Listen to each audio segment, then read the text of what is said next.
Hey, what's up, guys? This is T-Bone here. Welcome back to another episode playing Legendary Game Heroes. It is Tuesday. Once again, we're going to be taking a look at the new event that's coming up, and that is going to be Alice's Quest. It is going to be a Dark Noble Slayer event. And so let's take a look at the cards. Now, we have seen Alice before show up in various different events. So let's take a look and see what's different this time and what the cards are like. And so what we're going to do is we're going to do the usual. I'm going to try and open up a few tiers in the pack, and hopefully we can get some cards from the event. If not, I can still talk through it, and then I will show you the two decks that I personally came up with that I think I'm going to use for this event, and we can also talk about some possibilities. So let's go ahead and get started. We're going to open up tier 1. We're going to be opening a total of 3 tiers, and then we will see if I can get any of the cards. Now, if I can somehow miraculously get the ultimate form, that'll be the best. But not holding my breath for that one, but we're hoping for at least one of the 2 gold cards, either the Master Collection card or the Ultra Rare card. Both of them look pretty good. I took a look at the cards already ahead of time, and I think that either one would be good for me for this event. So I'm just hoping for the best. So let's take a look and see what we get in Tier 2. Now, Tier 2, we are guaranteed to get at least one support hero, and that is going to be the Cheshire Cat. So let's see if we can anything more than that. So that is the support card right there. As I mentioned, that is the Cheshire Cat. That is the support card. And as far as Tier 2 goes, that is all we're going to get. Let's see what else we got in that tier here. So we got that, and we also got a Bedeviled, oh no, it's Vena. So it's not actually the Bedeviled Vena, it's just the regular support Vena. And we get 5 keys along with that. So that's our Tier 2. Now, Tier 3, we're expecting to see a Relic. And so let's see if we can pull something more than that. So 3 tiers is all I'm going to be able to go for this time. And then after this, we'll go ahead and examine the cards. We'll talk about the battle skills and explain what that means. And this is the main event Relic, the Wonderland Whacker. So that is, I think, the guaranteed Relic that we're expecting to see here. And so let's take a look and see what else we got. And it looks like I got another one of the older Ultra Rare cards. And that is can't remember the name. We'll take a look after it's done. So it's no, it's not. It's not a ultra rare. It's just a regular Legacy Plagued Seraph card. And so, all in all, it's not a good pull for me. Just because I only have the one relic and fortunately couldn't get any of the other cards. And so we'll go ahead and take a look at the rest of the collection. So we'll go ahead and also just take a look at how many coins we have here. The one that I'm missing is Gleeful Samity. Never got this ultra rare card when it came out, so I'm gonna have to see if I can get lucky there. Assuming that I can actually get the team, but if I don't, then I'm still hoping that I can get the coin for it. So I'm at 32 out of 42, so I am short, a couple of pulls before I can get one card. I'll be able to get 6 from the event, and that will mean I'm going to need just 4 more if I wanted to craft a single card. So we're going to have to see about it during the event. But let's go ahead and take a look at the deck here. So Wonderland Warriors is the ultimate form. Again, like I said, this is a Noble Killer Slayer deck. And the battle skill for this card, it's a combination of the Master Collection card and the Ultra Rare. So on its own, it will create 6 Dark Power Gems, 6s. And what it does is it also increases your self-attack by 100% for a single turn. So you're going to get a little bit of an attack boost. And then you gain this, what you call the Cryptic Advice buff for 2 turns. Now you'll notice that you don't actually see anything there. This is just a fancy way of saying that for the next 2 turns, you're going to create 10 Dark Power Gem 6s when you attack. So you start by activating your battle skill, you'll get 6 Power Gem 6s. When you attack, then you're going to create 10 more for the next 2 turns. And because it has a 2-turn cooldown, you're pretty much always guaranteed that you're going to be able to spawn 10 Power Gems every time you attack, plus the 6 Power Gems every 2 turns. So it is a pretty powerful card on its own in terms of the Power Gem spawning capability. And if you take a look at the other passive ability it has, one, it has a revive passive ability, and the second one, it's called the Cheshire Mischief. And if your Cryptic Advice is active, so if you've activated your battle skill, then your Cryptic Advice is active. then what happens is something curious and powerful will occasionally happen when you attack. Now, it doesn't specify what that is, and unfortunately, I can't show it to you because I don't have the cards to showcase it. So we're gonna have to wait for the events to happen before I can take a look and see what that does. But something curious and something powerful. We'll see what that is. Could be additional boost, could be additional power gems. I don't know.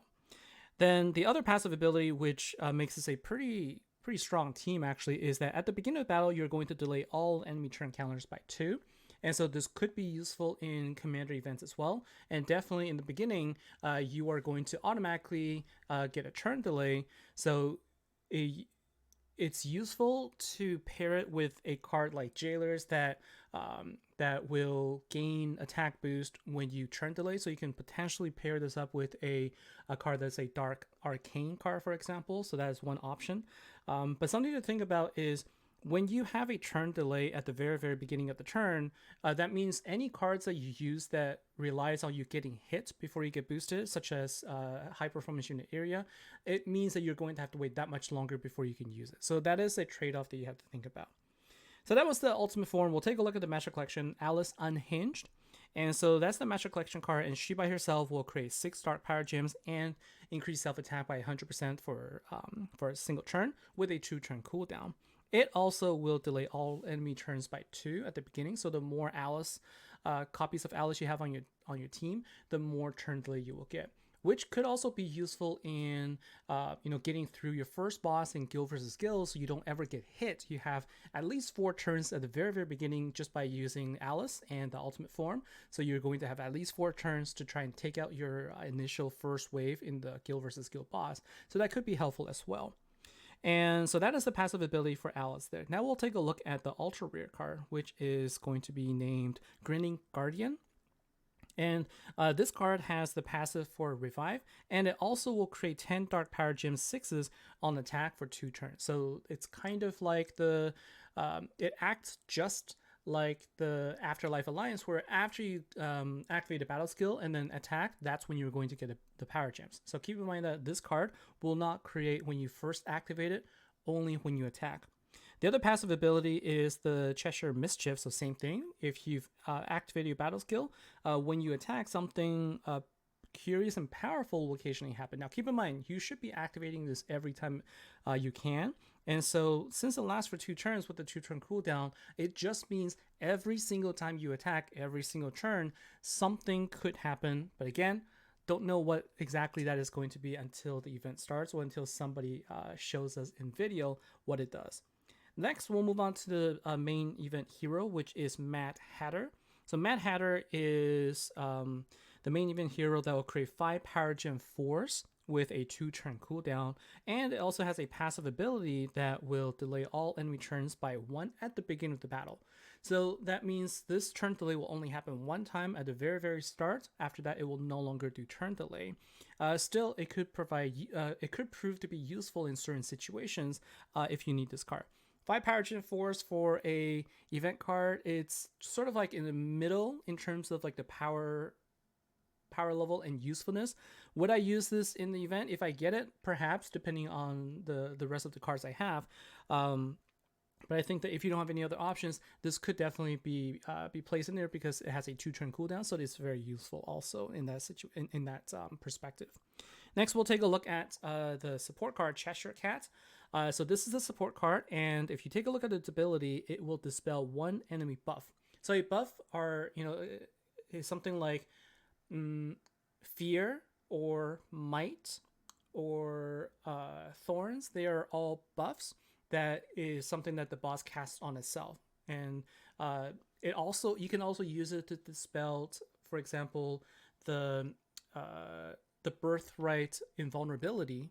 Okay, so there are some bosses that in guild bosses, when you attack it, the very first turn, you cannot deal damage to it. You can also use this to dispel that. So that's something that could be very useful as a support card, and it will also passively create 8 dark gems for you at the beginning of every turn. And so you don't have to use battle skills to do it. You're guaranteed to always have gems. So this could help you fill the board, get gem crushes, etc. So as far as support card goes, this is a little bit better than the previous ones that we've seen, and especially for the ability to dispel buff with a 2-turn cooldown, I think that makes it really nice. So the debuffs that we need to worry about, or the things that we need to consider dispelling, one is going to be armor. So armor is going to be something that the support card will be able to dispel if you fail to dispel it. If you don't dispel it at the radiant level, it's going to be very hard to deal damage to it, and so it is good to make sure that you can dispel it whenever possible. The other one that we're going to be looking at is blind. So again, so blind is not a buff; it's actually a debuff on your enemies. So some of your units will be hit with blind, and it will not be able to deal damage. And so that is a debuff that will be. It's not too big of a problem compared to some of the other debuffs that you'll be faced with, but it can be very annoying if you build up a big attack and then it misses. So that's something that the Master Collection card will be able to get rid of. Then we take a look at the ultra rare card, Grinning Guardian. Now we have Gem Silence. So this is the one, besides armor, Gem Silence is another one that's really, really difficult to deal with if you get hit with it. And so let's take a look and see. Hopefully Mad Hatter will dispel it. So we don't have any other cards that will dispel it. So now let's take a look and see what are the options for Gem Silence. If we take a look at Dark, and if we take a look at actually what I'm going to do is I'm going to use the Codex because I don't have all the cards. And so if we take a look at Dark, and if we wanted to see, just starting with Slayer, and then we take a look at Gem Silence, the cards that you're going to want to use besides the ultimate ultra rare card, which not many people will probably get if you don't have the full team. This is the full list of cards that can be used to dispel Gem Silence. And of this, I mean, there's Spirits United, so that's something that I could potentially use. It's not a great card on its own, but I could potentially use that. I mean, taking a look at sort of like the alternatives, that is on the Slayer side. If we take a look on the Commander side, let's see if there's a card that's going to be more useful. And unfortunately, nothing really good on the Commander side either. And so for Dark cards, there's really not a lot of Gem Silence dispel cards, except for the one that you can take a look here. Leifer is one that is free in terms, when I say free, it is something you can use the Dust Shop to get a hold of, and you might have already gotten this in your just vault pulls and openings, etc. So you take a look in your codex and see if you can buy back this hero. I already have this card, and so if I really need something to dispel, I could use that. Or we can take a look at any other cards that will help you, basically get rid of debuffs. And for that, I'm going to show you a card that is in my team, and so that is going to be a Dark Immortal Commander. So if we take a look at the Dark Immortal Killer Commander card, Defraggers has the ability to dispel a debuff from Commander heroes. So the thing that's unfortunate is that you're not going to be able to dispel it from the Slayer cards, and so you can't use this to dispel Gem Silence on your Slayer cards. But if you're going with like a Commander focused team, then this could be it. Another one that you could potentially use is I guess you can actually use this card. Let's take a look and see. This is going to be a Dark Spirit, I think. If we take a look at Dark type Spirit, and it's either Spirit or Fae, and the card I'm thinking of is Simolo. And let's see. So here it is. So this is a card that you could potentially have gotten sometime in the past. So what this card does is, if you have a older relic that increases the spirit's intensity, if you take a look at the battle skill, what it will do is it will remove all the debuffs from your team if you have 100 spirit intensity. So this will work if you have some of the older relics that boost spirit intensity. And if you don't, another one that is going to be Fire Immortal Killer, Fire Noble. That is something that you could potentially use if you can get gem crushes, and if you have a lot of support cards from this event, you could potentially do that. And that is going to be this deck right here, which on Gem Crush, it will also dispel all all debuffs. Okay, so the passive ability, when a gem crush happens, it will dispel all debuffs. So this is another example where you can get rid of the gem silence. There are a lot of other cards available that can do something similar, and I'll go into more detail in a future episode. So what I'm going to do now is going to take a look at, I'm going to show you two different decks I've come up with, sort of thinking about what I could potentially do. And the very first one I actually came up with is my, taking advantage of my Despos of Despair.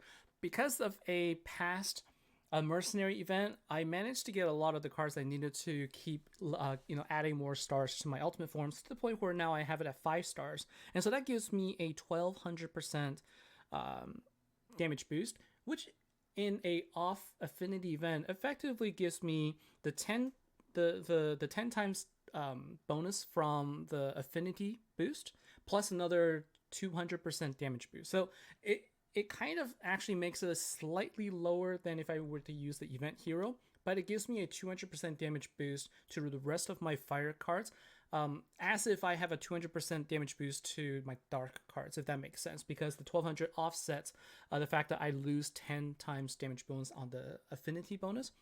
So this could still be somewhat useful, I think, because my cards because what I have is I have immortal cards here. So Blitzkrieg Beast is an immortal card, plus Honorable Luminaries is another immortal card, and I can use Perceptive Gurus as an immortal card boost. So when I get attacked, I can damage with, I can hit with higher damage to try and deal some level of damage to the boss. This might be something that could be okay with diamond level. I'm not sure if it's going to be okay with the Corellian level bosses. Plus, I'm using Culinary Kings to boost, to upgrade the power gems. So I'm hoping that I can actually deal some damage there. And then in terms of relics, all I'm doing is whatever I can to destroy noble shields. That's all I'm focusing on, is to get rid of shields. And so this is the first team. The second team that I'm thinking about is I do have an older noble killer, Slayer noble killer, and this Unbowed Royalty. Now this is really old. This is 2 years old, and so this is the only option I have in terms of the noble killer card. So it gives me only 400% damage boost, but it applies to all Slayers, and so I can at least boost my Freedom Fighters in this situation. So Freedom Fighters, again, another immortal killer card, and so what I can do is use the fact that it gives me five times damage on a 3-key attack as a nuke. And so what I have then is using High Performance Unit Area to boost all of my immortal cards. I have defraggers, but like I said, I'm not really using defraggers to dispel gem silence on all my cards, because I don't have it doesn't dispel it against all Slayer cards, and so that is something that I have to worry about, because I don't have anything that will dispel for me. So I will have to think about it. I take that back. I didn't have to worry about, because I have High Performance Unit Area. I forgot. So High Performance Unit Area, after you've activated its ability, when you get hit, then it will dispel all debuffs. So in this situation, I can use High Performance Unit Area to dispel Gem Silence. I don't have to worry about armor because I have defraggers. And so in this particular setup, I'm already good with the debuffs, and I'm also good with a buff.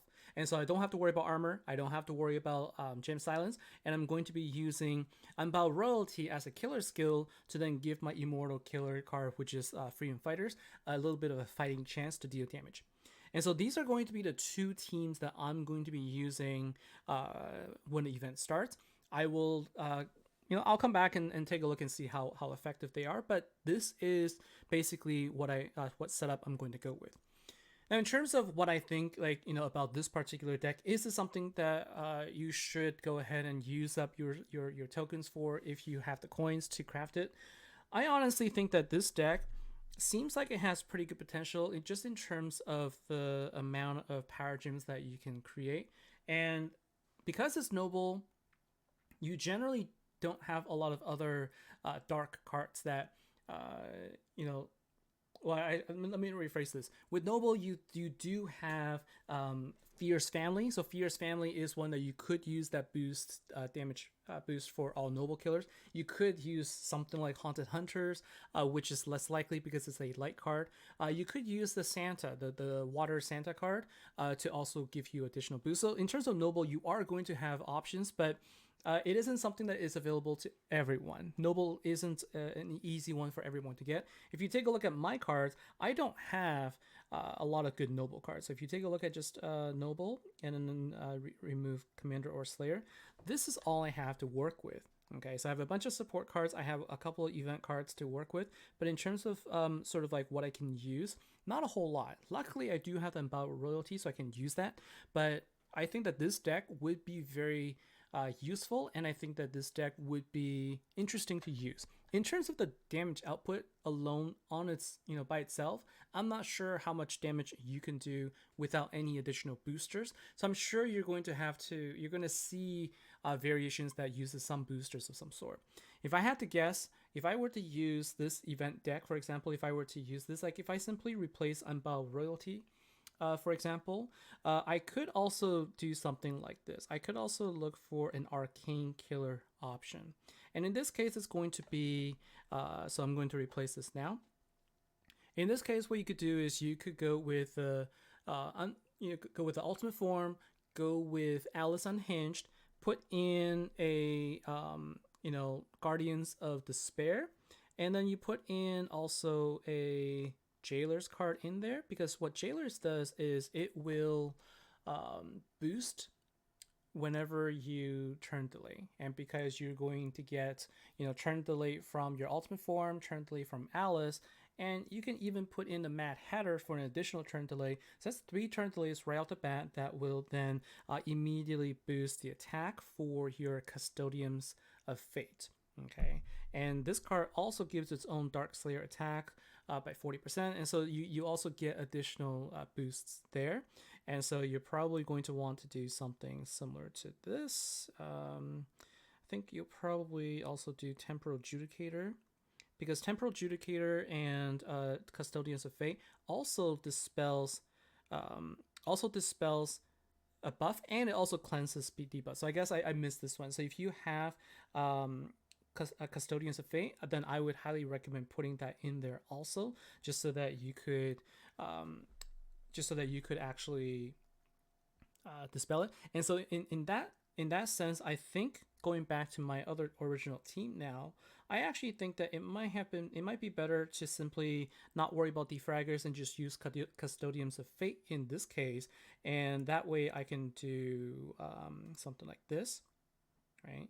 And so what I can do now is I can use Custodians of Fate to boost my Slayer cards. I can use High Performance Unit Area to boost all Immortal cards, and now I'm going to be able to get the Freedom Fighters the most amount of boost. The thing with Custodians of Fate is that it only dispels 2 debuffs, and so it may not dispel Gem Silence, or it may not dispel Gem Silence, but you don't worry about that. You don't really need to worry about that, because you can get the dispel of Gem Silence from High Performance Unit Area, and then you can use Custodians of Fate to get rid of armor for you. And so this is probably the updated setup I'm going to use instead of using defraggers. I think using Custodians is going to be a little bit better, given that it is a Slayer event. I'll still play around and pick and choose and see which way is going to be best for me. And so that's going to be it for me for today. My preview of the video of the event. Unfortunately, I couldn't show you the deck, but I think that this deck should be fun to use. Again, if you have coins, you are looking whether or not you want to craft, I would still recommend waiting for the event to start first and see what you can do. And if you are looking at whether or not to use your Proving Ground store tokens for the Ultimate Form, if we take a look at the Proving Ground store, this is the last thing I'm going to say before I sign off. What I would say is take a look at what's available that's coming up. Keep in mind that Jailers is going to be out at the end of the season, and also same thing with Perceptive Gurus. These are sort of cards that can give you boosts. So if you don't have them, you're still thinking about potentially grabbing it, now will be the chance to do so. And in that situation, what you're left with is whether you want to get this current Dark event, or if you want to try and get yourself Visions of the Void. Of all the decks here, I think that Visions of the Void is probably going to be the best one to save up for. So it is your choice whether you want to use it for this Dark deck, but I think that for me personally, I chose to get Alice deck, and I'm going to get the Visions of the Void next season. So that's going to be what I'm going to do.